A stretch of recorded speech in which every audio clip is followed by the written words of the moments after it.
O Alquimista, autor Paulo Coelho.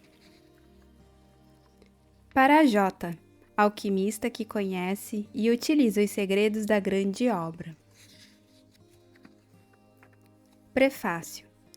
É importante dizer alguma coisa sobre o fato de O Alquimista ser um livro simbólico, diferente de O Diário de um Mago, que foi um trabalho de não ficção. Durante 11 anos de minha vida estudei alquimia. A simples ideia de transformar metais em ouro ou de descobrir o elixir de longa vida já era fascinante demais para passar despercebida a qualquer iniciante em magia. Confesso que o elixir da longa vida me seduzia mais. Antes de entender e sentir a presença de Deus, a ideia de que tudo ia acabar um dia era desesperadora. De maneira que, ao saber da possibilidade de conseguir um líquido capaz de prolongar por muitos anos minha existência, resolvi dedicar-me de corpo e alma à sua fabricação. Era uma época de grandes transformações sociais, o começo dos anos 70, e não havia ainda publicações sérias a respeito de alquimia. Comecei, como um dos personagens do livro, a gastar o pouco dinheiro que tinha na compra de livros importados e dedicava muitas horas do meu dia ao estudo da sua simbologia complicada. Procurei 2 ou 3 pessoas no Rio de Janeiro que se dedicavam seriamente à grande obra, e elas se recusaram a me receber. Conheci também muitas outras pessoas que se diziam alquimistas. Possuíam seus laboratórios e prometiam me ensinar os segredos da arte em troca de verdadeiras fortunas. Hoje, entendo que elas nada sabiam daquilo que pretendiam ensinar. Mesmo com toda a minha dedicação, os resultados eram absolutamente nulos. Não acontecia nada do que os manuais de alquimia afirmavam em sua complicada linguagem. Era um sinfim de símbolos, de dragões, leões, sóis, luas e mercúrios. E eu sempre tinha a impressão de estar no caminho errado, porque a linguagem simbólica permite uma gigantesca margem de equívocos. Em 1973, já desesperado com a ausência de progresso, cometi uma suprema irresponsabilidade. Nesta época, eu era contratado pela Secretaria de Educação de Mato Grosso para dar aulas de teatro naquele estado, e resolvi utilizar meus alunos em laboratórios teatrais que tinham como tema a Tábua da Esmeralda. Essa atitude, aliada a algumas incursões minhas nas áreas pantanosas da magia, fizeram que no ano seguinte eu pudesse experimentar na própria carne a verdade do provérbio: aqui se faz, aqui se paga. Tudo à minha volta ruiu por completo. Passei os próximos 6 anos de minha vida numa atitude bastante cética com relação a tudo que dissesse respeito à área mística. Neste exílio espiritual, aprendi muitas coisas importantes, que só aceitamos uma verdade quando primeiro a negamos no fundo da alma, que não devemos fugir de nosso próprio destino e que a mão de Deus é infinitamente generosa, apesar do seu rigor. Em 1981, conheci Han e o meu mestre, que iria conduzir-me de volta ao caminho que está traçado para mim. E enquanto ele me treinava em seus ensinamentos, voltei a estudar alquimia por minha própria conta. Certa noite, enquanto conversávamos depois de uma exaustiva sessão de telepatia, perguntei por que a linguagem dos alquimistas era tão vaga e tão complicada. Existem 3 tipos de alquimistas, disse meu mestre. Aqueles que são vagos porque não sabem o que estão falando, aqueles que são vagos porque sabem o que estão falando, mas sabem também que a linguagem da alquimia é uma linguagem dirigida ao coração e não à razão. E qual é o 3º tipo? Perguntei. Aqueles que jamais ouviram falar em alquimia, mas que conseguiram, através de suas vidas, descobrir a pedra filosofal. E com isto, meu mestre, que pertencia ao 2º tipo, resolveu me dar aula de alquimia. Descobri que a linguagem simbólica, que tanto me irritava e me desnorteava, era a única maneira de se atingir a alma do mundo, ou que Jung chamou de inconsciente coletivo. Descobri a lenda pessoal e os sinais de Deus, verdades que meu raciocínio intelectual se recusava a aceitar por causa da sua simplicidade. Descobri que atingir a grande obra não é tarefa de poucos, mas de todos os seres humanos sobre a face da Terra. É claro que nem sempre a grande obra vem sob a forma de um ovo e de um frasco com líquido, mas todos nós podemos, sem qualquer sombra de dúvida, mergulhar na alma do mundo. Por isso, O Alquimista é também um texto simbólico. No decorrer de suas páginas, além de transmitir tudo o que aprendi a respeito, procuro homenagear grandes escritores que conseguiram atingir a linguagem universal. Hemingway, Blake, Borges, que também utilizou a história persa para um de seus contos, Malbataran, entre outros. Para completar esse extenso prefácio e ilustrar o que meu mestre queria dizer com o terceiro tipo de alquimistas, vale a pena recordar uma história que ele mesmo me contou no seu laboratório. Nossa Senhora, com o menino Jesus em seus braços, resolveu descer à terra e visitar um mosteiro. Orgulhosos, todos os padres fizeram uma grande fila e cada um chegava diante da Virgem para prestar sua homenagem. Um declamou belos poemas, outro mostrou suas iluminuras para a Bíblia. Um terceiro disse o nome de todos os santos.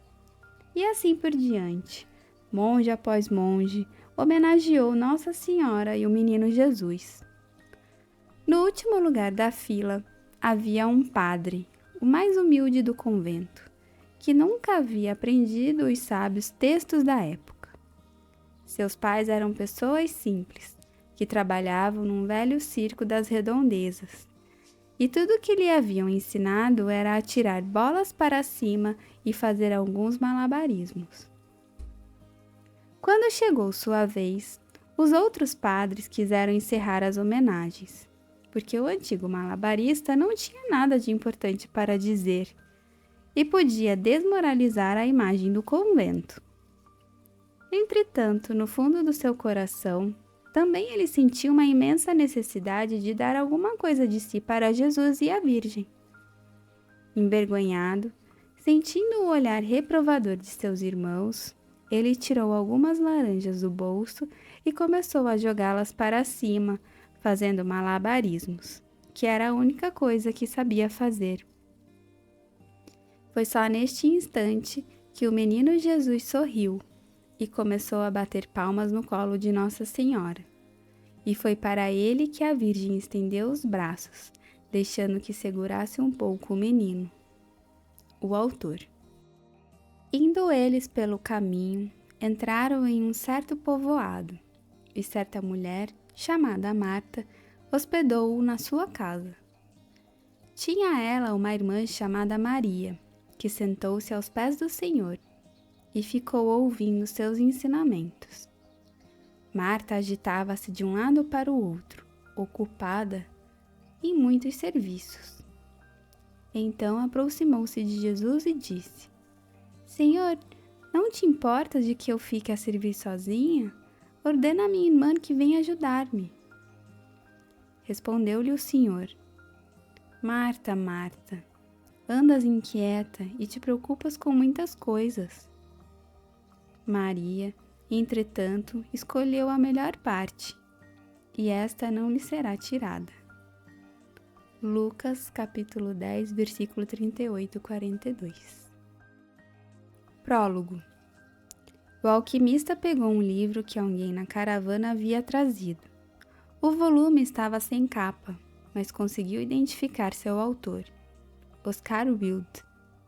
Enquanto folheava suas páginas, encontrou uma história sobre Narciso. O alquimista conhecia a lenda de Narciso, um belo rapaz que todos os dias ia contemplar sua própria beleza num lago. Era tão fascinado por si mesmo que certo dia caiu dentro do lago e morreu afogado. No lugar onde caiu, nasceu uma flor, que chamaram de Narciso. Mas não era assim que Oscar Wilde acabava a história. Ele dizia que quando Narciso morreu, vieram as Oréiades, deusas do bosque, e viram um lago transformado, de um lago de água doce, num cântaro de lágrimas salgadas. "Por que você chora?" perguntaram as Oréiades. "Choro por Narciso", disse o lago. "Ah, não nos espanta que você chore por Narciso", continuaram elas. "Afinal de contas, apesar de todas nós sempre corrermos atrás dele pelo bosque, você era o único que tinha a oportunidade de contemplar de perto sua beleza." "Mas Narciso era belo?" perguntou o lago. "Quem mais do que você poderia saber disso?" responderam surpresas as Oréiades. "Afinal de contas, era em suas margens que ele se debruçava todos os dias." O lago ficou algum tempo quieto.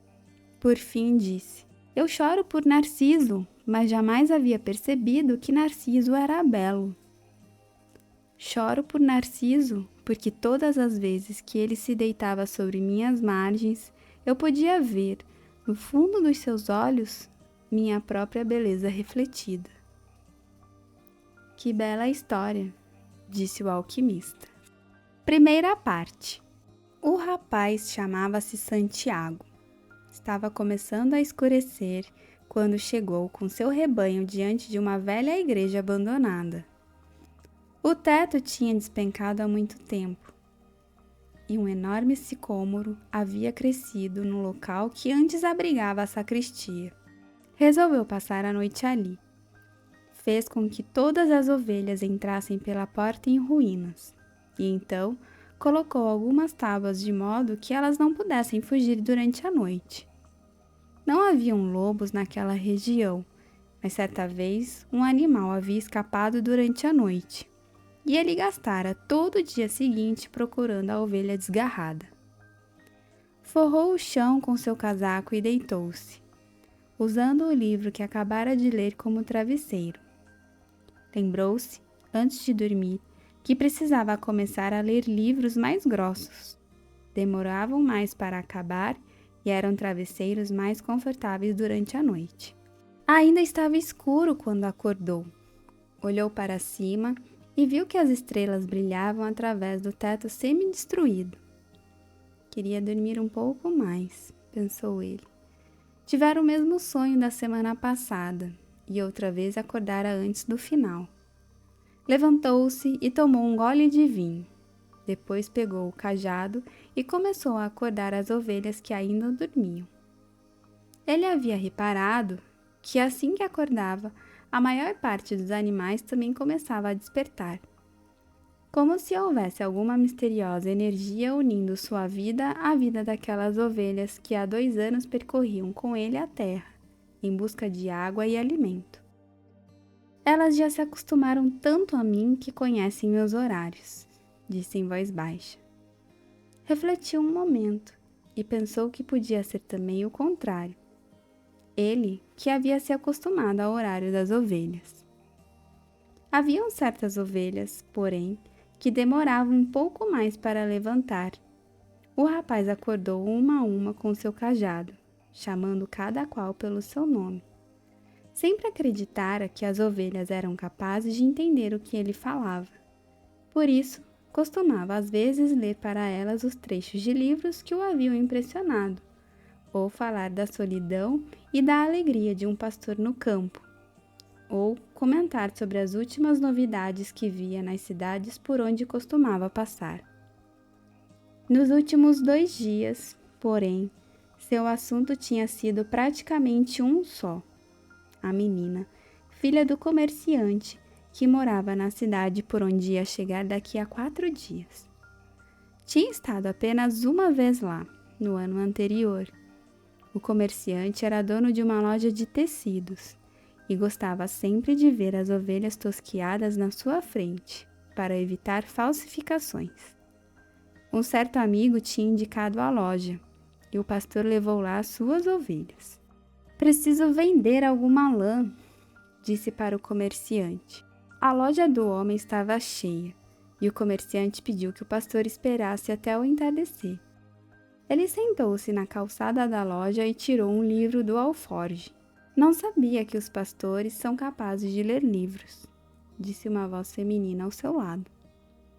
Era uma moça típica da região de Andaluzia, com seus cabelos negros escorridos e os olhos que lembravam vagamente os antigos conquistadores mouros. É porque as ovelhas ensinam mais que os livros, respondeu o rapaz. Ficaram conversando por mais de 2 horas. Ela contou que era filha do comerciante e falou da vida na aldeia, onde cada dia era igual ao outro. O pastor contou dos campos da Andaluzia, das últimas novidades que viu nas cidades onde visitara. Estava contente por não precisar conversar sempre com as ovelhas. Como aprendeu a ler? Perguntou a moça a certa altura. Como todas as outras pessoas, respondeu o rapaz. Na escola. E se sabe ler, então por que é apenas um pastor?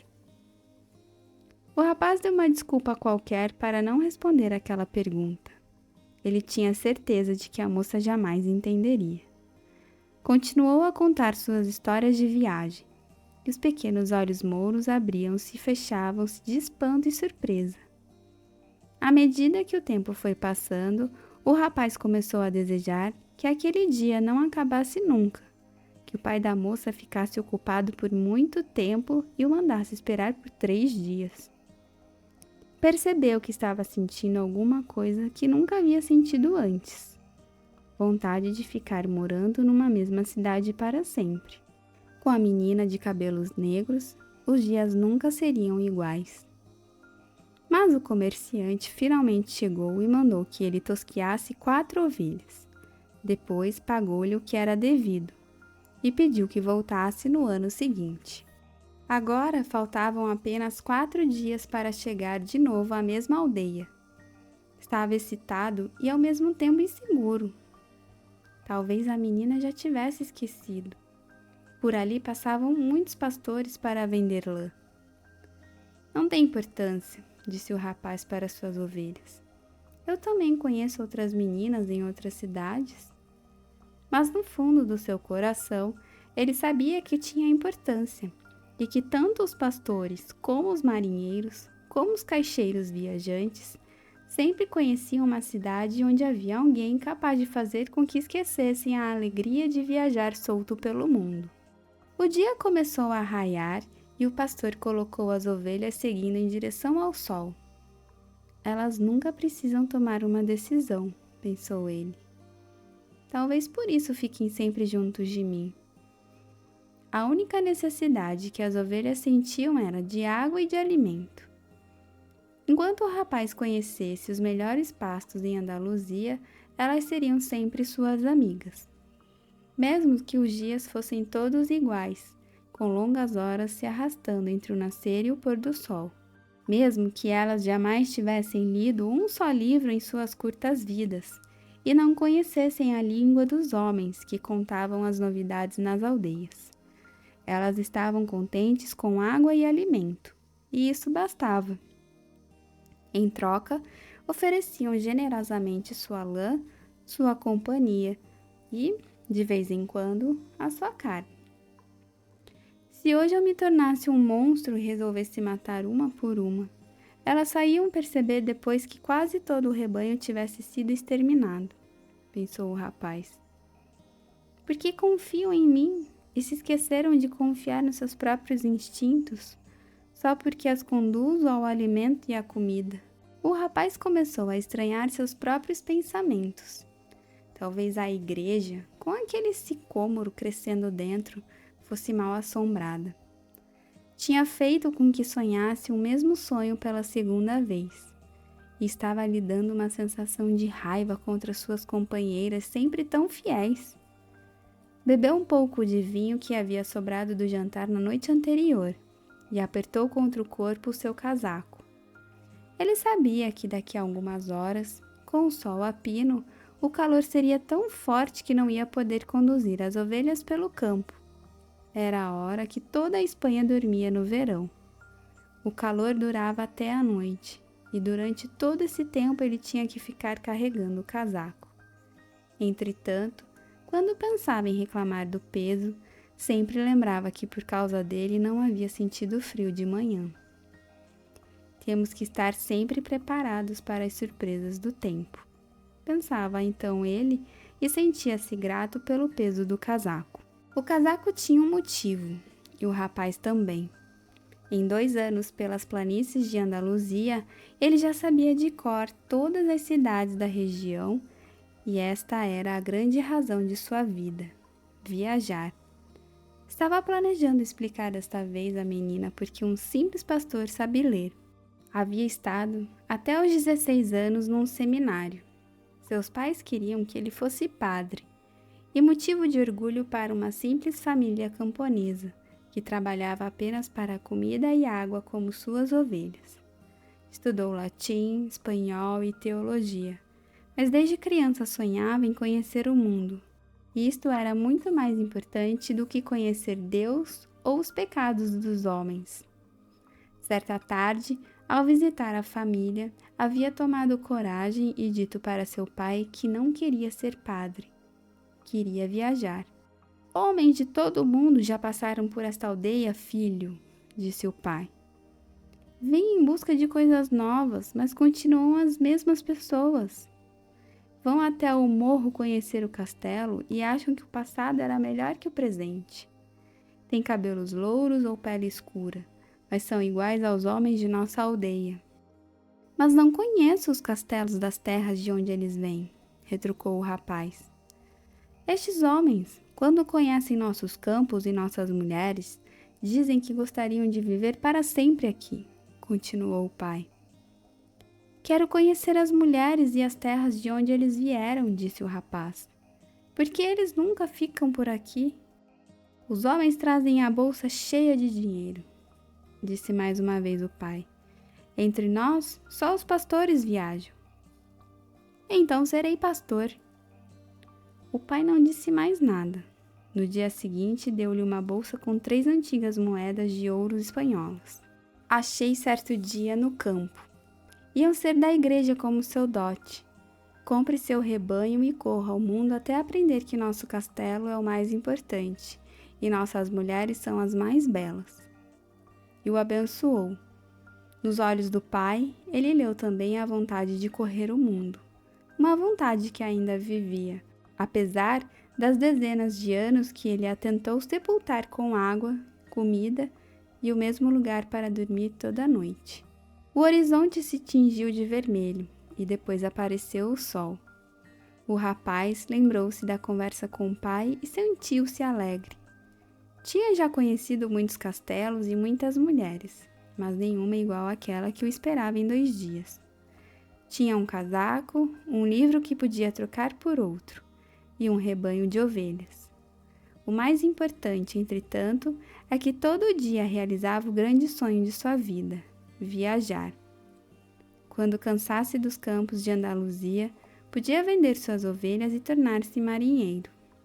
Quando cansasse do mar, teria conhecido muitas cidades, muitas mulheres, muitas oportunidades de ser feliz. Não sei como buscam Deus no seminário, pensou enquanto olhava o sol que nascia. Sempre que possível, buscava um caminho diferente para andar.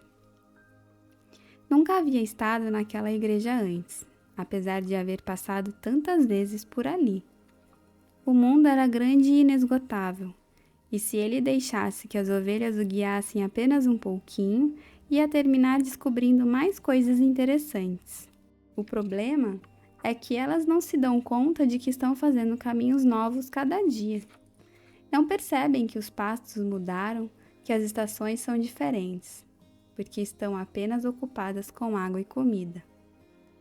Talvez seja assim com todos nós, pensou o pastor. Mesmo comigo, que não penso em outras mulheres desde que conheci a filha do comerciante. Olhou o céu e, pelos seus cálculos, estaria antes do almoço em Tarifa. Lá poderia trocar seu livro por um volume mais grosso, encher a garrafa de vinho e fazer a barba e o cabelo.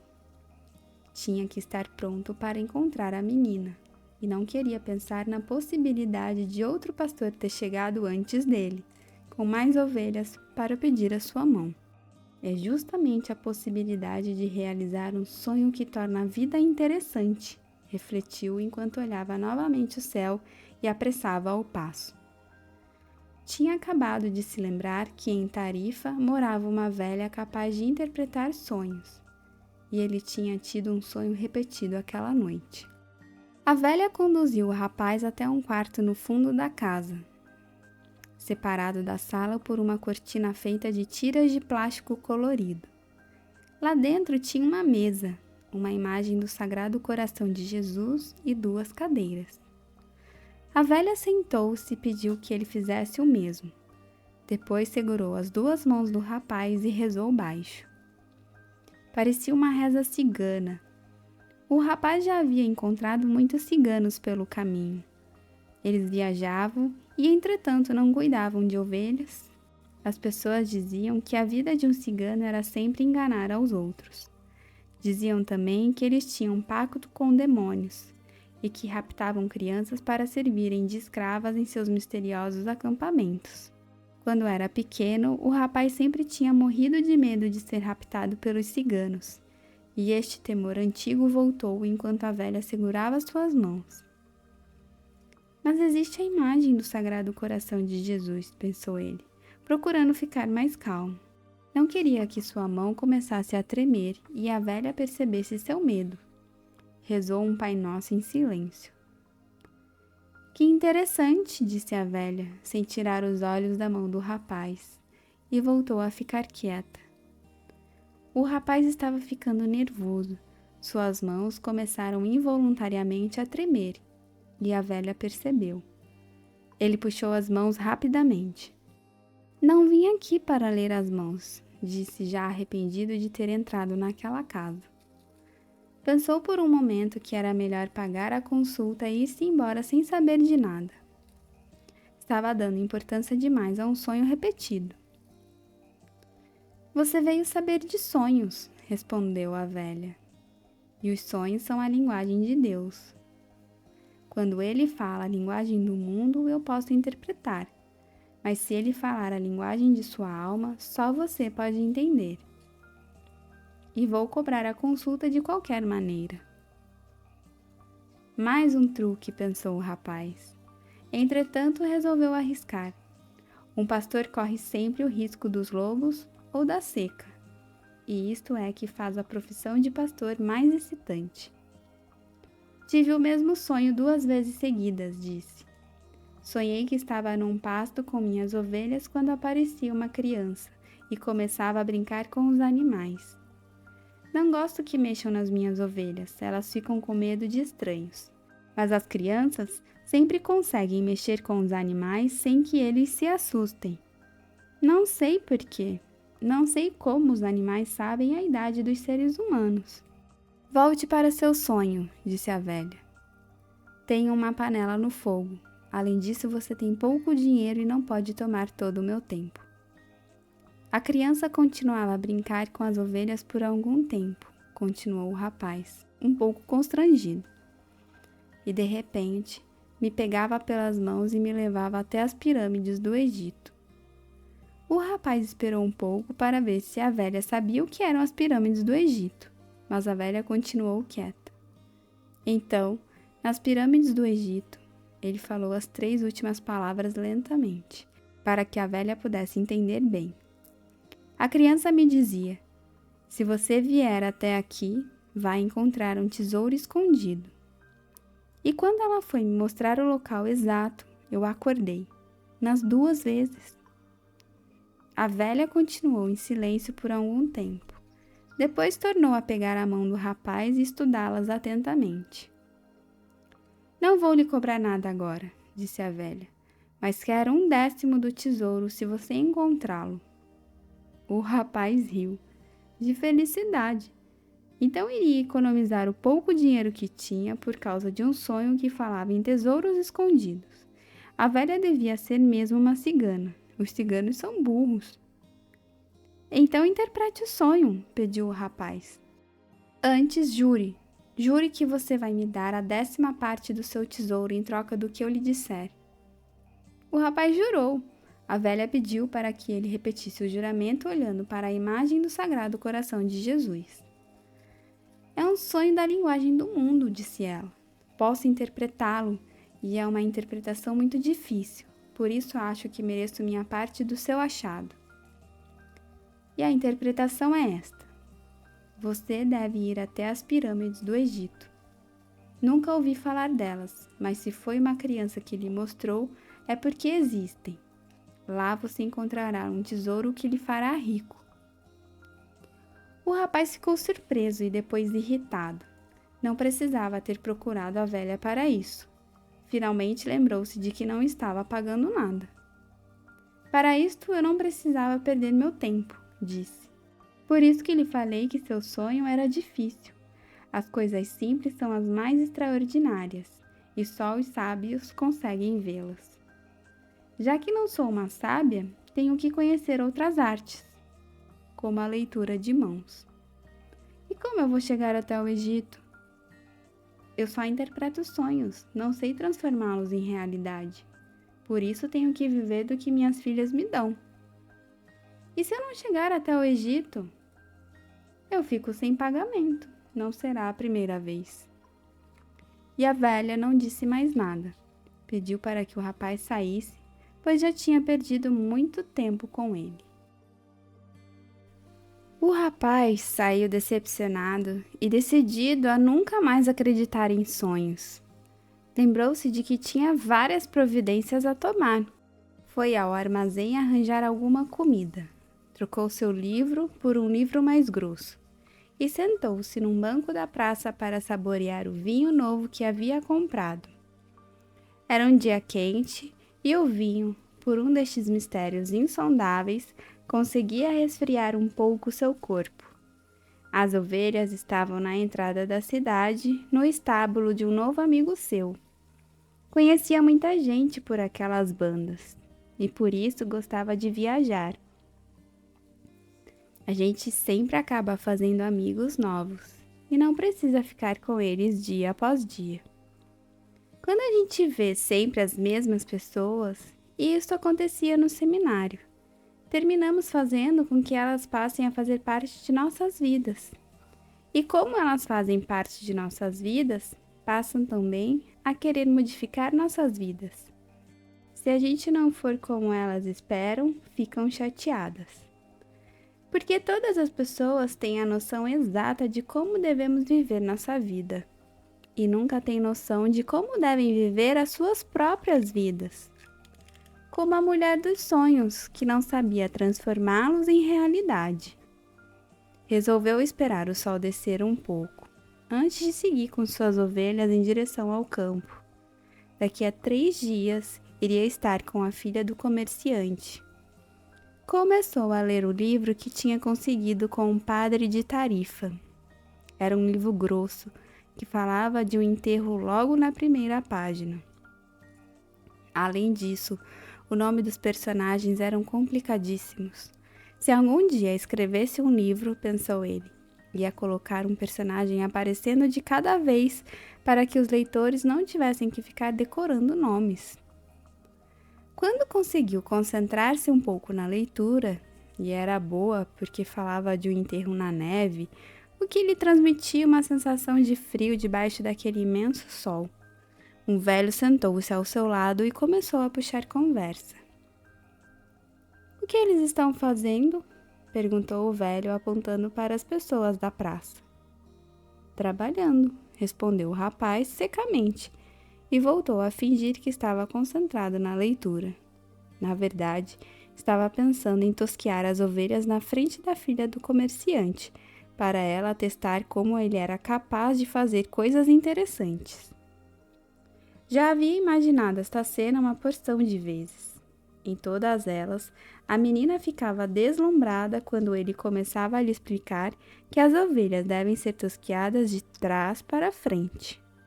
Também tentava se lembrar de algumas boas histórias para contar a ela enquanto tosqueava as ovelhas. A maior parte ele tinha lido nos livros, mas iria contar como se tivesse vivido pessoalmente. Ela nunca ia saber a diferença, porque não sabia ler livros. O velho, entretanto, insistiu. Falou que estava cansado, com sede, e pediu um gole de vinho ao rapaz. O rapaz ofereceu sua garrafa. Talvez o velho ficasse quieto. Mas o velho queria conversar de qualquer maneira. Perguntou que livro o rapaz estava lendo. Ele pensou em ser rude e mudar de banco, mas seu pai havia lhe ensinado o respeito pelos mais velhos. Então estendeu o livro para o velho, por 2 razões. A primeira é que não sabia pronunciar o título, e a segunda era que, se o velho não soubesse ler, ia ele mesmo mudar de banco para não sentir-se humilhado. Disse o velho, olhando o volume por todos os lados, como se fosse um objeto estranho. É um livro importante, mas é muito chato. O rapaz ficou surpreso. O velho também lia, e já lera aquele livro. E se o livro era chato, como ele dizia, ainda dava tempo de trocar por outro. É um livro que fala o que quase todos os livros falam, continuou o velho. Da incapacidade que as pessoas têm de escolher seu próprio destino. E termina fazendo com que todo mundo acredite na maior mentira do mundo. Qual é a maior mentira do mundo? Indagou surpreso o rapaz. É esta. Em determinado momento de nossa existência, perdemos o controle de nossas vidas e ela passa a ser governada pelo destino. Essa é a maior mentira do mundo. Comigo não aconteceu isto, disse o rapaz. Queriam que eu fosse padre e eu resolvi ser pastor.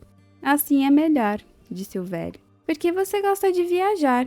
Ele adivinhou meu pensamento, refletiu o rapaz. O velho, entretanto, folheava o livro grosso, sem a menor intenção de devolvê-lo.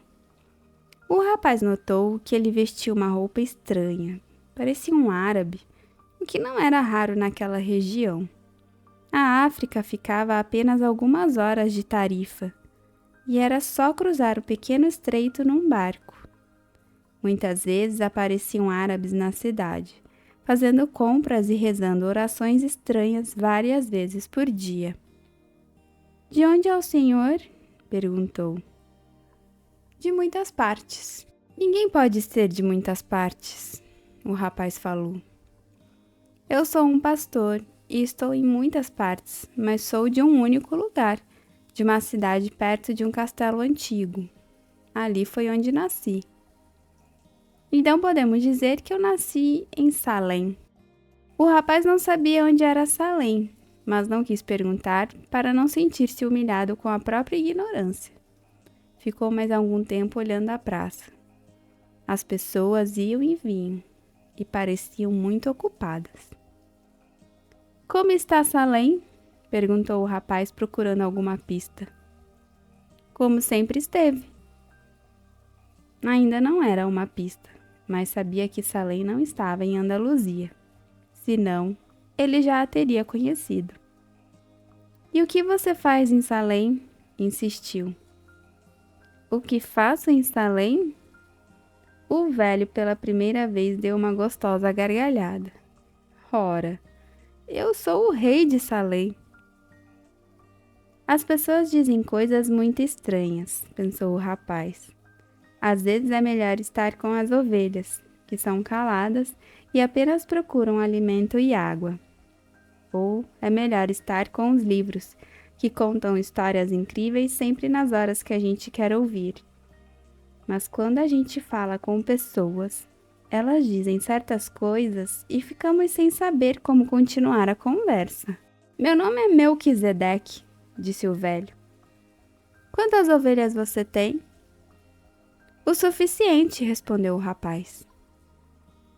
O velho estava querendo saber demais sobre sua vida. Então estamos diante de um problema. Não posso ajudá-lo enquanto você achar que tem ovelhas suficientes. O rapaz se irritou. Não estava pedindo ajuda. o velho é que tinha pedido vinho, conversa e livro. Me devolva o livro, disse. Tenho que ir buscar minhas ovelhas e seguir adiante. Me dê 1/10 de suas ovelhas, disse o velho, e eu lhe ensino como chegar até o tesouro escondido. O rapaz tornou então a lembrar-se do sonho, e de repente tudo ficou claro. A velha não tinha cobrado nada, mas o velho, que era talvez seu marido, ia conseguir arrancar muito mais dinheiro em troca de uma informação que não existia. O velho devia ser cigano também. Antes que o rapaz dissesse qualquer coisa, porém, o velho abaixou-se, pegou um graveto e começou a escrever na areia da praça. Quando ele se abaixou, alguma coisa brilhou dentro do seu peito, com tanta intensidade que quase cegou o rapaz. Mas, num movimento rápido demais para alguém de sua idade, tornou a cobrir o brilho com um manto. Os olhos do rapaz voltaram ao normal e ele pôde enxergar o que o velho estava escrevendo. Na areia da praça principal da pequena cidade, ele leu o nome do seu pai e de sua mãe. Leu a história da sua vida até aquele momento, as brincadeiras de infância, as noites frias do seminário. Leu o nome da filha do comerciante que não sabia. Leu coisas que jamais contara para alguém, como o dia em que roubou a arma do seu pai para matar veados, ou sua primeira e solitária experiência sexual. Sou o rei de Salém, dissera o velho. Por que um rei conversa com um pastor? Perguntou o rapaz envergonhado e admiradíssimo. Existem várias razões, mas vamos dizer que a mais importante é que você tem sido capaz de cumprir sua lenda pessoal. O rapaz não sabia o que era lenda pessoal. É aquilo que você sempre desejou fazer. Todas as pessoas, no começo da juventude, sabem qual é a sua lenda pessoal. Nesta altura da vida, tudo é claro, tudo é possível, e elas não têm medo de sonhar e desejar tudo aquilo que gostariam de ver fazer em suas vidas. Entretanto, à medida em que o tempo vai passando, uma misteriosa força começa a tentar provar que é impossível realizar a lenda pessoal. O que o velho estava dizendo não fazia muito sentido para o rapaz, mas ele queria saber o que eram forças misteriosas. A filha do comerciante ia ficar boquiaberta com isso. São as forças que parecem ruins, mas na verdade estão ensinando a você como realizar sua lenda pessoal. Estão preparando seu espírito e sua vontade, porque existe uma grande verdade neste planeta. Seja você quem for ou o que faça, quando quer com vontade alguma coisa, é porque este desejo nasceu na alma do universo. É sua missão na Terra. Mesmo que seja apenas viajar ou casar com a filha de um comerciante de tecidos, ou buscar um tesouro. A alma do mundo é alimentada pela felicidade das pessoas, ou pela infelicidade, inveja, ciúme. Cumprir sua lenda pessoal é a única obrigação dos homens. Tudo é uma coisa só. E quando você quer alguma coisa, todo o universo conspira para que você realize seu desejo. Durante algum tempo ficaram em silêncio, olhando a praça e as pessoas. Foi o velho quem falou primeiro. Por que você cuida de ovelhas? Porque gosto de viajar. Ele apontou um pipoqueiro com sua carrocinha vermelha, que estava num canto da praça. Aquele pipoqueiro também sempre desejou viajar quando criança, mas preferiu comprar uma carrocinha de pipoca, juntar dinheiro durante anos. Quando estiver velho, vai passar um mês na África. Jamais entendeu que a gente sempre tem condições para fazer o que sonha. Devia ter escolhido ser um pastor, pensou em voz alta o rapaz. Ele pensou nisto, disse o velho. Mas os pipoqueiros são mais importantes que os pastores. Os pipoqueiros têm uma casa, enquanto os pastores dormem ao relento. As pessoas preferem casar suas filhas com pipoqueiros do que com pastores. O rapaz sentiu uma pontada no coração, pensando na filha do comerciante. Em sua cidade devia haver um pipoqueiro. Enfim, o que as pessoas pensam sobre pipoqueiros e sobre pastores passa a ser mais importante para elas que a lenda pessoal. O velho folheou o livro e distraiu-se lendo uma página. O rapaz esperou um pouco e o interrompeu da mesma maneira como ele o havia interrompido. Por que você fala essas coisas comigo? Porque você tenta viver sua lenda pessoal e está a ponto de desistir dela. E você aparece sempre nestas horas? Nem sempre desta forma, mas jamais deixei de aparecer. Às vezes apareço sob a forma de uma boa saída, uma boa ideia. Outras vezes, num momento crucial, faço as coisas ficarem mais fáceis. E assim por diante. Mas a maior parte das pessoas não nota isso. O velho contou que na semana passada ele tinha sido forçado a aparecer para um garimpeiro sob a forma de uma pedra. O garimpeiro tinha largado tudo para ir em busca de esmeraldas. Durante 5 anos trabalhou num rio e tinha quebrado 990.999 pedras em busca de uma esmeralda.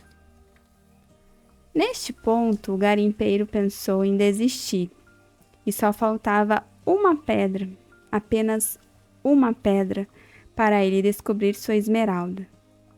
Como ele tinha sido um homem que havia apostado em sua lenda pessoal, o velho resolveu interferir. Transformou-se numa pedra que rolou sobre o pé do garimpeiro. Este, com a raiva e frustração dos 5 anos perdidos, atirou a pedra longe. Mas atirou com tanta força que ela bateu em outra pedra e esta se quebrou, mostrando a mais bela esmeralda do mundo. As pessoas aprendem muito cedo sua razão de viver, disse o velho com uma certa amargura nos olhos. Talvez seja por isso que elas desistem tão cedo também. Mas assim é o mundo. Então o rapaz lembrou que a conversa havia começado com um tesouro escondido. Os tesouros são levantados da terra pela torrente de água e enterrados por estas mesmas enchentes, disse o velho. Se você quiser saber sobre seu tesouro, terá que me ceder 1/10 de suas ovelhas. E não serve 1/10 do tesouro? O velho ficou decepcionado. Se você sair prometendo o que ainda não tem, vai perder sua vontade de consegui-lo. O rapaz então contou que tinha prometido 1/10 à cigana. Os ciganos são espertos, suspirou o velho. De qualquer maneira, é bom você aprender que tudo na vida tem um preço, e isto que os guerreiros da luz tentam ensinar. O velho devolveu o livro ao rapaz. Amanhã, nesta mesma hora, você me traz 1/10 de suas ovelhas. Eu lhe ensinarei como conseguir o tesouro escondido. Boa tarde. E sumiu numa das esquinas da praça. O rapaz tentou ler o livro, mas não conseguiu concentrar-se mais. Estava agitado e tenso, porque sabia que o velho falava a verdade. Foi até o pipoqueiro. Comprou um saco de pipocas. Enquanto pensava se devia ou não contar a ele o que o velho dissera. Às vezes é melhor deixar as coisas como estão, pensou o rapaz e ficou quieto. Se dissesse algo, o pipoqueiro ia ficar 3 dias pensando em largar tudo, mas estava muito acostumado com sua carrocinha. Ele podia evitar este sofrimento ao pipoqueiro. Começou a andar sem rumo pela cidade e foi até o porto. Havia um pequeno prédio e no prédio havia uma janelinha onde as pessoas compravam passagens. O Egito estava na África. Quer alguma coisa? Perguntou o sujeito no guichê. Talvez amanhã, disse o rapaz se afastando. Se vendesse apenas uma ovelha, podia chegar até o outro lado do estreito. Era uma ideia que o apavorava. Mais um sonhador, disse o sujeito do guichê ao seu assistente enquanto o rapaz se afastava. Não tem dinheiro para viajar. Quando estava no guichê, o rapaz havia se lembrado de suas ovelhas e sentiu medo de voltar para junto delas. 2 anos haviam passado aprendendo tudo sobre a arte do pastoreio. Sabia tosquiar, cuidar das ovelhas grávidas, proteger os animais contra os lobos. Conhecia todos os campos e pastos de Andaluzia. Conhecia o preço justo de comprar e vender cada um dos seus animais. Resolveu voltar até o estábulo de seu amigo pelo caminho mais longo. A cidade também tinha um castelo, e ele resolveu subir a rampa de pedra e sentar-se numa de suas muradas. Lá de cima ele podia ver a África. Alguém certa vez havia lhe explicado que por ali chegaram os mouros, que ocuparam durante tantos anos quase toda a Espanha. O rapaz detestava os mouros. Eles é que tinham trazido os ciganos. De lá podia ver também quase toda a cidade, inclusive a praça onde havia conversado com um velho. Maldita hora que encontrei este velho, pensou ele. Tinha ido apenas buscar uma mulher que interpretasse sonhos. Nem a mulher nem o velho davam qualquer importância para o fato de que ele era um pastor. Eram pessoas solitárias, que já não acreditavam mais na vida. E não entendiam que os pastores terminam apegados às suas ovelhas. Ele conhecia em detalhes cada uma delas. Sabia qual mancava, qual iria dar cria daqui a 2 meses e quais eram as mais preguiçosas. Sabia também como tosquiá-las e como matá-las. Se resolvesse partir, elas sofreriam. Um vento começou a soprar. Ele conhecia aquele vento. As pessoas o chamavam de levante, porque com este vento chegaram também as hordas de infiéis. Até conhecer Tarifa, nunca havia pensado que a África estava tão perto. Isto era um grande perigo. Os mouros poderiam invadir novamente. O levante começou a soprar mais forte. Estou entre as ovelhas e o tesouro, pensava o rapaz. Tinha que decidir-se entre alguma coisa que havia se acostumado e alguma coisa que gostaria de ter. Havia também a filha do comerciante, mas ela não era tão importante como as ovelhas, porque não dependia dele. Talvez sequer se lembrasse dele. Teve certeza de que, se não aparecesse daqui a 2 dias, a menina não iria notar. Para ela, todos os dias eram iguais. E quando todos os dias ficam iguais, é porque as pessoas deixaram de perceber as coisas boas que aparecem em suas vidas sempre que o sol cruza o céu. Eu larguei meu pai, minha mãe e o castelo da minha cidade. Eles se acostumaram e eu me acostumei. As ovelhas também vão se acostumar com a minha falta, pensou o rapaz. De lá de cima ele olhou a praça. O pipoqueiro continuava vendendo suas pipocas. Um jovem casal sentou-se no banco, onde ele havia conversado com o velho, e deram um longo beijo. O pipoqueiro, disse para si mesmo, sem completar a frase. Porque o levante havia começado a soprar com mais força e ele ficou sentindo o vento no rosto. Ele trazia os mouros, é verdade, mas também trazia o cheiro do deserto e das mulheres cobertas com véu. Trazia o suor e os sonhos dos homens que um dia haviam partido em busca de um desconhecido, de ouro, de aventuras e de pirâmides. O rapaz começou a invejar a liberdade do vento e percebeu que poderia ser como ele. Nada o impedia, exceto ele próprio. As ovelhas, a filha do comerciante, os campos de Andaluzia eram apenas os passos de sua lenda pessoal. No dia seguinte, o rapaz encontrou-se com o velho ao meio-dia. Trazia 6 ovelhas consigo. Estou surpreso, disse ele. Meu amigo comprou imediatamente as ovelhas. Disse que a vida inteira havia sonhado em ser pastor, e aquilo era um bom sinal.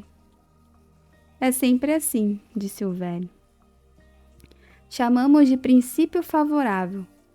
Se você for jogar baralho pela primeira vez, com quase toda certeza irá ganhar. Sorte de principiante. E por quê? Porque a vida quer que você viva sua lenda pessoal. Depois começou a examinar as 6 ovelhas e descobriu que uma mancava. O rapaz explicou que isto não tinha importância, porque ela era a mais inteligente e produzia bastante lã. Onde está o tesouro? Perguntou. O tesouro está no Egito, perto das pirâmides. O rapaz levou um susto. A velha tinha dito a mesma coisa, mas não tinha cobrado nada. Para chegar até ele, você terá que seguir os sinais. Deus escreveu no mundo o caminho que cada homem deve seguir. É só ler o que ele escreveu para você. Antes que o rapaz dissesse alguma coisa, uma mariposa começou a esvoaçar entre ele e o velho. Lembrou-se de seu avô. Quando ele era criança, seu avô lhe dissera que as mariposas eram sinal de boa sorte, como os grilos, as esperanças, as lagartixas e os trevos de 4 folhas. Isto, disse o velho, que era capaz de ler seus pensamentos, exatamente como seu avô lhe ensinou. Estes são os sinais. Depois, o velho abriu o manto que lhe cobria o peito. O rapaz ficou impressionado com o que viu e lembrou-se do brilho que havia notado no dia anterior. O velho tinha um peitoral de ouro maciço, coberto de pedras preciosas.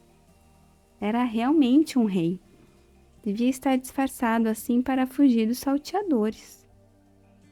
Tome, disse o velho, tirando uma pedra branca e uma pedra negra que estavam presas no centro do peitoral de ouro. Chamam-se Urim e Tumim. A preta quer dizer sim, a branca quer dizer não. Quando você não conseguir enxergar os sinais, elas servem. Faça sempre uma pergunta objetiva. Mas de uma maneira geral, procure tomar suas decisões. O tesouro está nas pirâmides e isso você já sabia. Mas teve que pagar 6 ovelhas porque eu lhe ajudei a tomar uma decisão. O rapaz guardou as pedras no alforje. Daqui por diante, tomaria suas próprias decisões. Não se esqueça de que tudo é uma coisa só. Não se esqueça da linguagem dos sinais. E, sobretudo, não se esqueça de ir até o fim de sua lenda pessoal. Antes, porém, gostaria de lhe contar uma pequena história.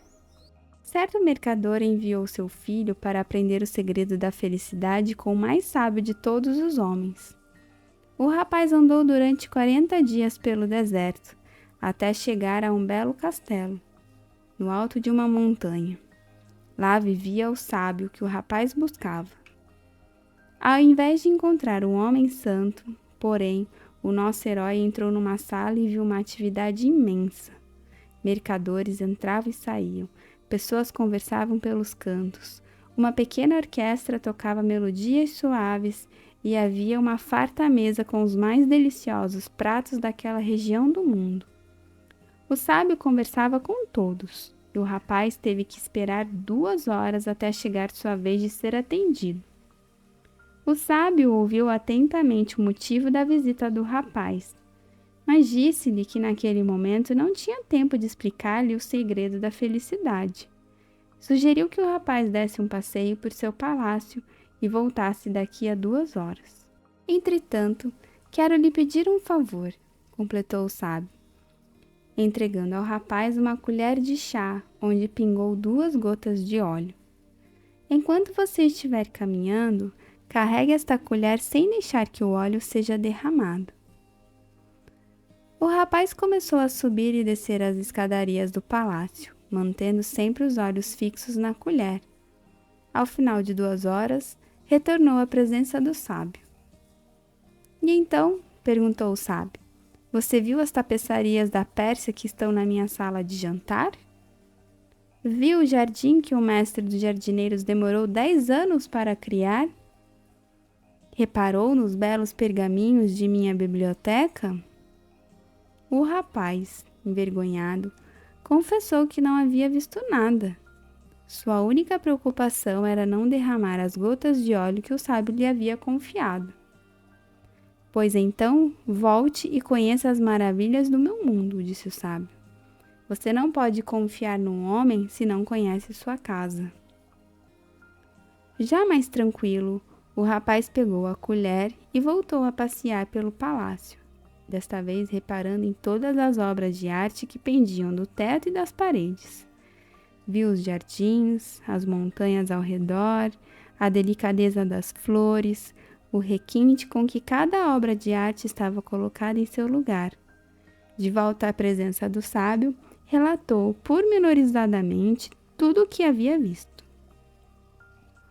Mas onde estão as 2 gotas de óleo que lhe confiei? Perguntou o sábio. Olhando para a colher, o rapaz percebeu que as havia derramado. Pois este é o único conselho que eu tenho para lhe dar, disse o mais sábio dos sábios. O segredo da felicidade está em olhar todas as maravilhas do mundo e nunca se esquecer das 2 gotas de óleo na colher. O rapaz ficou em silêncio. Havia compreendido a história do velho rei. Um pastor gosta de viajar, mas jamais esquece suas ovelhas. O velho olhou para o rapaz e com as 2 mãos espalmadas fez alguns gestos estranhos em sua cabeça. Depois, pegou os animais e seguiu seu caminho. No alto da pequena cidade de Tarifa, existe um velho forte construído pelos mouros, e quem senta em suas muralhas consegue enxergar uma praça, um pipoqueiro e um pedaço da África. Melquisedeque, o rei de Salém, sentou-se na muralha do forte aquela tarde e sentiu o vento levante no rosto. As ovelhas esperneavam ao seu lado, com medo do novo dono e excitadas com tantas mudanças. Tudo o que elas queriam era apenas comida e água. Melquisedeque olhou o pequeno navio que estava zarpando do porto. Nunca mais tornaria a ver o rapaz, da mesma maneira como jamais tornou a ver Abraão, depois de lhe ter cobrado o dízimo. Entretanto, esta era a sua obra. Os deuses não devem ter desejos, porque os deuses não têm lenda pessoal. Entretanto, o rei de Salém torceu intimamente para que o rapaz tivesse êxito. Pena que ele vai esquecer logo o meu nome, pensou. Devia ter repetido mais de uma vez. Assim, quando falasse a meu respeito, diria que sou Melquisedeque, o rei de Salém. Depois, olhou para o céu meio arrependido. Sei que é vaidade das vaidades, como tu disseste, Senhor, mas um velho rei às vezes tem que sentir orgulho de si mesmo. Como é estranha a África, pensou o rapaz. Estava sentado numa espécie de bar igual a outros bares que ele havia encontrado nas ruelas estreitas da cidade. Algumas pessoas fumavam um cachimbo gigante, que era passado de boca em boca. Em poucas horas havia visto homens de mãos dadas, mulheres com o rosto coberto e sacerdotes que subiam em longas torres e começavam a cantar, enquanto todos à sua volta se ajoelhavam e batiam com a cabeça no solo. Coisa de infiéis, disse para si mesmo. Quando criança, via sempre na igreja da sua aldeia uma imagem de São Tiago Mata-Mouros, em seu cavalo branco, com a espada desembainhada e figuras como aquelas debaixo de seus pés. O rapaz sentia-se mal e terrivelmente só. Os infiéis tinham um olhar sinistro. Além disso, na pressa de viajar, ele havia se esquecido de um detalhe, um único detalhe. que podia afastá-lo do seu tesouro por muito tempo. Naquele país, todos falavam árabe. O dono do bar se aproximou e o rapaz apontou para uma bebida que tinha sido servida em outra mesa. Era um chá amargo. O rapaz preferia beber vinho. Mas não devia preocupar-se com isso agora. Tinha que pensar apenas no seu tesouro e a maneira de consegui-lo. A venda das ovelhas lhe havia deixado com bastante dinheiro no bolso, e o rapaz sabia que o dinheiro era mágico. Com ele ninguém jamais está sozinho. Daqui a pouco, talvez em alguns dias, estaria junto das pirâmides. Um velho, com todo aquele ouro no peito, não precisava mentir para ganhar 6 ovelhas. O velho lhe havia falado de sinais. Enquanto atravessava o mar, ele havia pensado nos sinais. Sim, sabia do que ele estava falando. Durante o tempo em que estivera nos campos de Andaluzia, havia se acostumado a ler na terra e nos céus as condições do caminho que devia seguir. Aprendera que certo pássaro indicava uma cobra por perto e que determinado arbusto era sinal de água daqui a alguns quilômetros. As ovelhas lhe haviam ensinado isto. Se Deus conduz tão bem as ovelhas, também conduzirá o homem, refletiu e ficou mais tranquilo. O chá parecia menos amargo. Quem é você? Ouviu uma voz em espanhol. O rapaz ficou imensamente aliviado. Estava pensando em sinais e alguém tinha aparecido. Como você fala espanhol? Perguntou. O recém-chegado era um rapaz vestido à maneira dos ocidentais, mas a cor de sua pele indicava que devia ser daquela cidade. Tinha mais ou menos sua altura e sua idade. Quase todo mundo aqui fala espanhol. Estamos a apenas 2 horas da Espanha. Sente-se e peça alguma coisa por minha conta, disse o rapaz. E peça um vinho para mim, detesto esse chá. Não há vinho no país, disse o recém-chegado. A religião não permite. O rapaz disse então que precisava chegar até as pirâmides. Quase ia falando do tesouro, mas resolveu ficar calado. Senão, era bem capaz do árabe querer uma parte para levá-lo até lá. Lembrou-se do que o velho lhe dissera a respeito de ofertas. Gostaria que me levasse até lá, se puder. Posso lhe pagar como guia. Você tem ideia de como chegar até lá? O rapaz reparou que o dono do bar estava por perto, ouvindo atentamente a conversa. Sentia-se incomodado com a presença dele, mas tinha encontrado um guia e não ia perder essa oportunidade. Você tem que atravessar todo o deserto do Saara, disse o recém-chegado. E para isso precisamos de dinheiro. Quero saber se você tem dinheiro suficiente. O rapaz achou estranha a pergunta, mas confiava no velho. E o velho lhe falara que quando se quer uma coisa, o universo sempre conspira a favor. Tirou seu dinheiro do bolso e mostrou ao recém-chegado.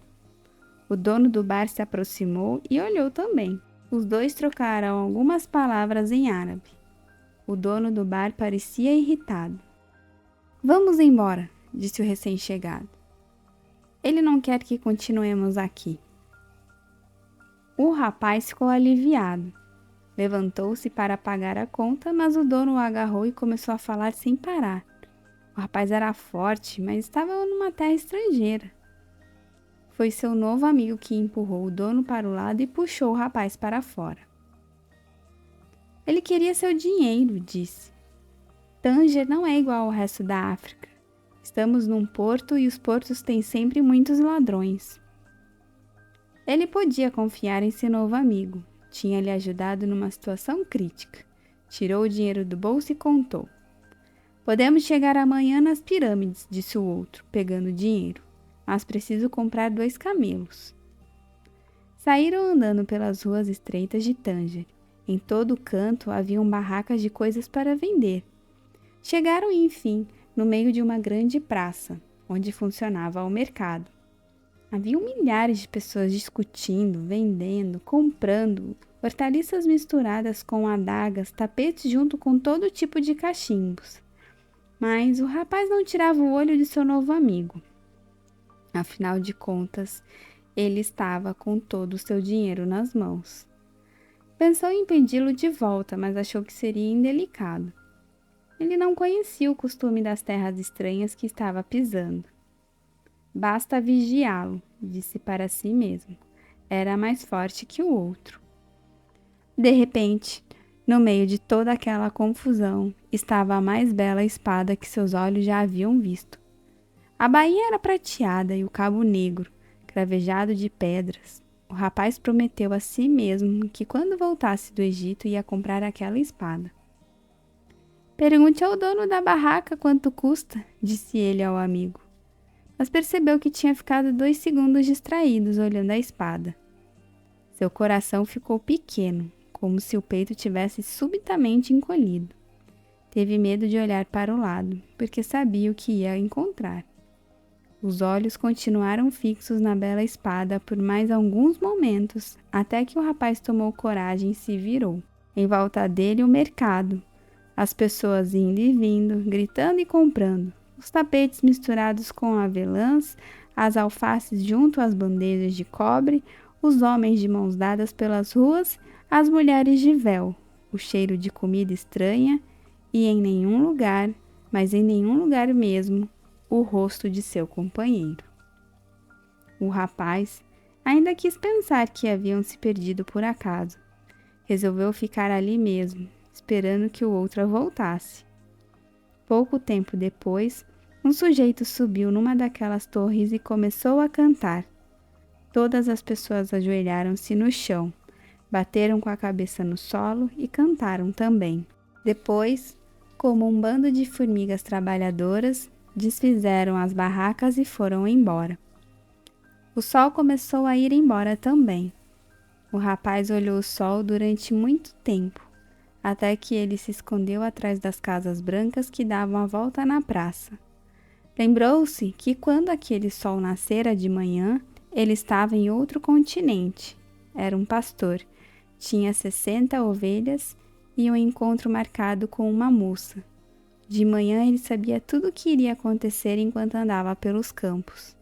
Entretanto, agora que o sol se escondia, ele estava num país diferente, um estranho numa terra estranha, onde nem sequer podia entender a língua que falava. Já não era um pastor e não tinha mais nada na vida, nem mesmo dinheiro para voltar e começar tudo de novo.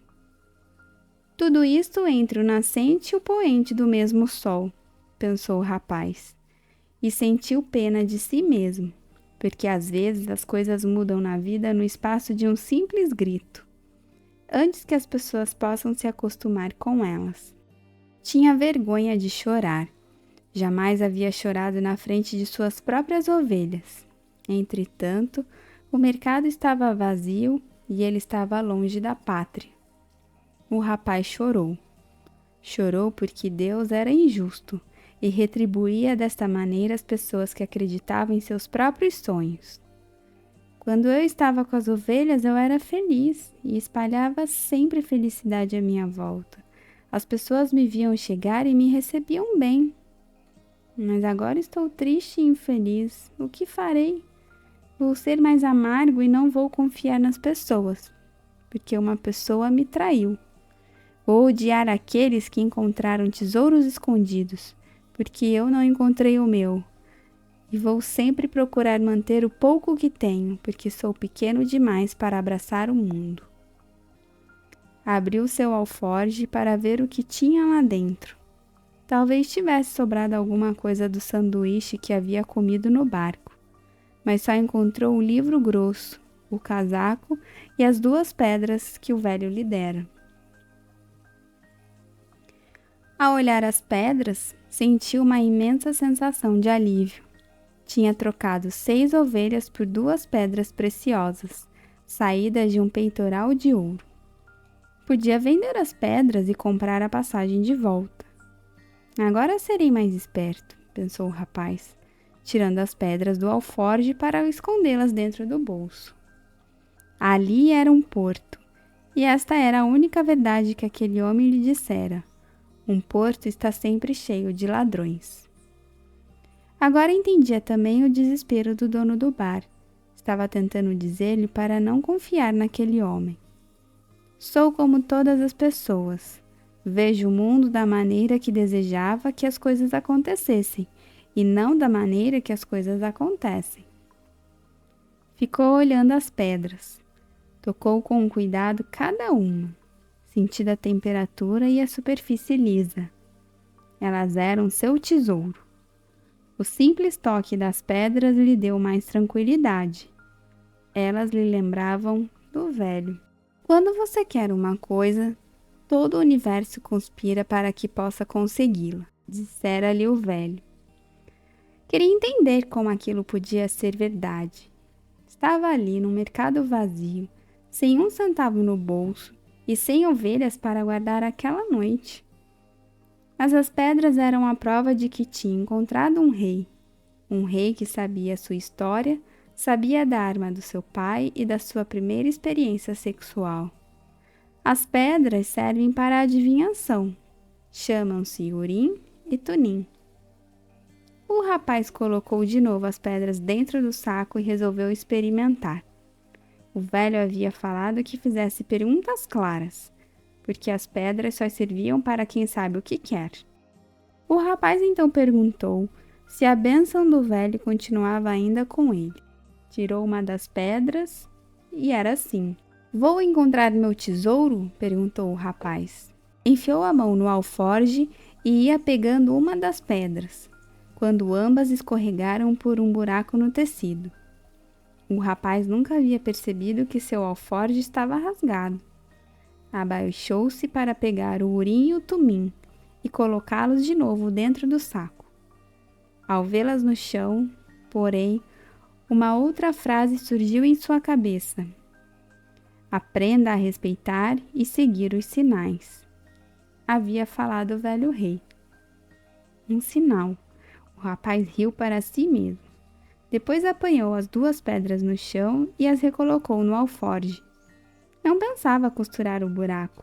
As pedras poderiam escapar por ali sempre que desejassem. Ele havia entendido que certas coisas a gente não devia perguntar, para não fugir do próprio destino. Prometi tomar minhas próprias decisões, disse ele para si mesmo. Mas as pedras tinham dito que o velho continuava com ele, e isto lhe deu mais confiança. Olhou de novo para o mercado vazio e não sentiu o desespero de antes. Não era um mundo estranho, era um mundo novo. Pois, afinal de contas, tudo o que ele queria era exatamente isso, conhecer mundos novos. Mesmo que ele jamais chegasse até as pirâmides, ele já tinha ido muito mais longe do que qualquer pastor que conhecia. Se eles soubessem que há apenas 2 horas de barco existem tantas coisas diferentes. O mundo novo aparecia na sua frente sob a forma de um mercado vazio. Mas ele já vira aquele mercado cheio de vida e nunca mais ia se esquecer. Lembrou-se da espada. Foi um preço caro contemplá-la um pouco, mas também nunca tinha visto nada igual antes.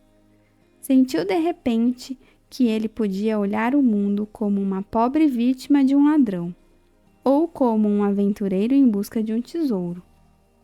Sou um aventureiro em busca de um tesouro, pensou antes de cair exausto no sono. Acordou com um sujeito lhe cutucando. Tinha dormido no meio do mercado, e a vida daquela praça estava prestes a recomeçar de novo. Olhou em volta, procurando suas ovelhas, e percebeu que estava em outro mundo. Ao invés de sentir-se triste, ficou feliz. Não tinha mais que seguir em busca de água e comida. Podia seguir em busca de um tesouro. Não tinha 1 centavo no bolso, mas tinha fé na vida. Havia escolhido, na noite anterior, ser um aventureiro igual aos personagens dos livros que costumava ler. Começou a andar sem pressa pela praça. Os mercadores colocaram em pé suas barracas. Ajudou um doceiro a montar a sua.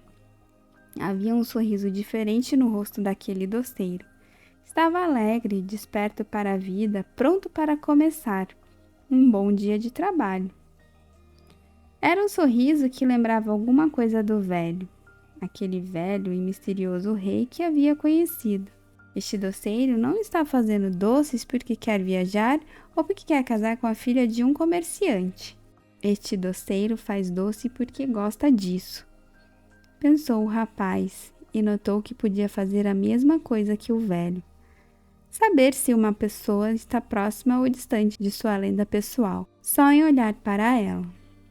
É fácil e eu nunca havia percebido isto. Quando acabaram de montar a barraca, o doceiro lhe estendeu o primeiro doce que havia feito.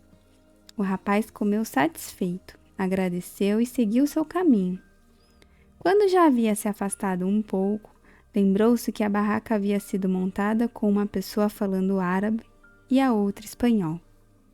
E tinha se entendido perfeitamente. Existe uma linguagem que está além das palavras, pensou o rapaz. Eu já experimentei isto com as ovelhas, e agora estou experimentando com os homens. Estava aprendendo várias coisas novas, coisas que ele já havia experimentado, e que, no entanto, eram novas, porque tinham passado por ele sem que tivesse percebido. E não tinha percebido, porque estava acostumado com elas. Se eu aprender a decifrar esta linguagem sem palavras, eu vou conseguir decifrar o mundo. Tudo é uma coisa só, falara o velho. Resolveu andar sem pressa e sem ansiedade pelas pequenas ruas de Tanger. Só desta maneira ia conseguir perceber os sinais. Isso exigia muita paciência, mas essa é a primeira virtude que um pastor aprende. Mais uma vez, percebeu que estava aplicando naquele mundo estranho as mesmas lições que suas ovelhas lhe ensinaram. Tudo é uma coisa só, havia falado o velho. O mercador de cristais viu o dia nascer e sentiu a mesma angústia que experimentava todas as manhãs. Estava há quase 30 anos naquele mesmo lugar, uma loja no alto de uma ladeira, onde raramente passava um comprador. Agora era tarde para mudar qualquer coisa. Tudo o que havia aprendido na vida era vender e comprar cristais. Houve um tempo em que muita gente conhecia sua loja. Mercadores árabes, geólogos franceses e ingleses, soldados alemães sempre com dinheiro no bolso. Naquela época era uma grande aventura vender cristais. E ele pensava como ia ficar rico e como ia ter belas mulheres em sua velhice.